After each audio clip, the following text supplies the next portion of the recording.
أعوذ بالله من الشيطان الرجيم بسم الله الرحمن الرحيم فسبحان الله حين تمسون وحين تصبحون وله الحمد في السماوات والأرض وعشيا وحين تظهرون يخرج الحي من الميت ويخرج الميت من الحي ويحيي الأرض بعد موتها وكذلك تخرجون ومن آياته أن خلقكم من تراب ثم إذا أنتم بشر تنتشرون ومن آياته أن خلق لكم من أنفسكم أزواجا لتسكنوا إليها وجعل بينكم مودة ورحمة إن في ذلك لآيات لقوم يتفكرون ومن آياته خلق السماوات والأرض واختلاف ألسنتكم وألوانكم إن في ذلك لآيات للعالمين صدق الله العظيم. Assalamu alaikum wa rahmatullahi wa barakatuh. My name is Luqman Issadeen. I am from Sri Lanka, Botswana, Australia, and now living in South Africa. And I currently work at Al Baraka Bank. I manage the wealth function for the bank. The way it started is that a lot of these Jamaats used to come to Botswana at that time. And the Muslim population there wasn't too big. And many of them would come and say, this is my son Hafiz so-and-so. And my father suddenly realized that nearly every family has a Hafiz in it. And our family, even in Sri Lanka, didn't have anything. So one of the inspirations was that, if they can do it, maybe it's not as difficult as people made it out to be. And I think that's where the journey started then. It was kind of surreal. I was aloof to the whole thing because I just sort of went with the flow. My father just one day randomly came to my room and he says, "You want to become a Hafiz?" And I was like, "Yeah, okay." And I didn't fully appreciate everything that it took that you had to do to become a Hafiz. And so we just started going for normal madrasa lessons or extended madrasa lessons as part of while I was schooling. And alhamdulillah, I had a knack for memorizing, so it sort of came naturally for me. And then thereafter, the next step was that we engaged with a formal institute, and it happened to be Darul Ulum Zakaria in Johannesburg, to see how I take the next step forward towards that. It was challenging, and it was a difficult journey, but alhamdulillah, once you settle in and you get used to it, I think it made it easy. For me, it was missing the family. I was living in Botswana at the time, and having to come to and stay in an institute like Darul Zakaria meant I was away from my family. I couldn't see them every weekend, but I could, obviously, there were phones, you could use them. At that time, it was collect phones, cell phones were just coming out at that time there. So I'd speak to my family maybe once a week. That was the most challenging. People would tell you, even in the madrasa, that every time I'd pick up the phone to speak, there'd be a long queue of people, all waiting to speak to their family. But soon as I make salam and I start crying, everybody keeps quiet in the line, just so that they could give me that chance to speak to my family. When I first started, I can't tell you what a blessing in disguise this was. I had a very strict ustad, to the extent where I even spoke to my father about saying, "Please, can you change my ustad?"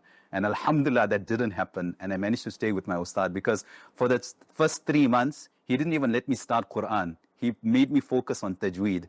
And what a big difference it's made to me. And I am so grateful that, alhamdulillah, I managed to sort of stay that course. And in my first year, I must have only completed about 5 paras. And as much as I felt sort of dejected, my parents continued to motivate me, even though I knew, like, hey, if he's only done 5 paras in 1 year, this is a 6-year job that he's going to take. They didn't give up. They kept on motivating me. And alhamdulillah, within about 2.5, 3 years, I managed to complete it. I think very importantly, it's important for them to start reading the Quran now, getting a love for the Quran from now. I've started teaching my kids, some other kids as well. And if they don't develop a love for the Quran now, or even just reciting the Quran now, later on it's going to become extremely difficult for them to go down this journey of hifz. It'll actually become a burden for them, because then they have to wake up early and things like that there. Whereas if they understand the Quran and they see they have the ability to memorize a little bit now, it gives them that anticipation to say, okay, I can do more. And let me see what happens if I really concentrate and focus on it as well. The distractions is always going to be there. What I've found to work effectively with my kids is that every day, half an hour, let's just dedicate towards this. We change the environment. We go out of the house, go into a musalla area. There's really no cell phones, anything like that there. And just that dedication towards it, alhamdulillah, it's one surah a day or 3 lines or 4 lines a day. But alhamdulillah, they've managed to start memorizing a few surahs as well on their own now. What my ustad told me when I finished, he said, completing the Quran is the easy part. Maintaining the Quran, he says, that's when the journey starts, and that's the most difficult part. And true to his word, I've found that daily in my life, that Quran is something that you have to constantly give for it to remain within you. After I finished my hifz, it took me, I did a lot of door. My ustad, again, alhamdulillah, Allah bless him, he refused to sign my certificate, my hifz certificate, until I completed 6 months of Quran revision or door. And after I did that door, it gave me that sort of foundation that my Quran became even stronger. And I think later on what happened is during the years, it got to a stage where I wasn't doing that much door. I said, I know my Quran, it's fine. And I started relaxing on the door side. And it got to a stage where, only before Ramadan, I started practicing, and I could actually feel the way that the quality of my reciting actually dropped.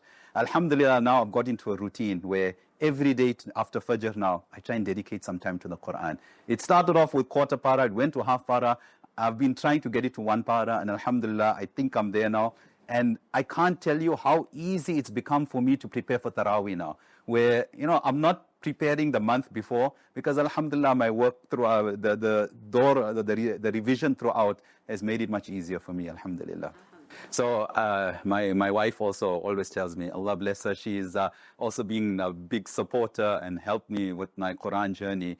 And it's something I learned from her as well, where she said, at every moment in your life, there's a different chapter that appeals to you, and there's the verse that you thought meant something to you at a certain point in your life, it changes every year. And alhamdulillah, I think I'm at the point in my life now where I'm really enjoying the verses where they talk about the attributes of Allah and the greatness of Allah. So there's a verse in Surah Rum where Allah talks about all the things that He's given us, in terms of His attributes, His power, His glory. I really thrive and enjoy those. I make a point to try and understand that. So when I'm reading the Quran, and I'm especially like in the Fard Salah, reciting it, it brings so much more meaning and understanding and depth to the Salah that you're doing now, alhamdulillah.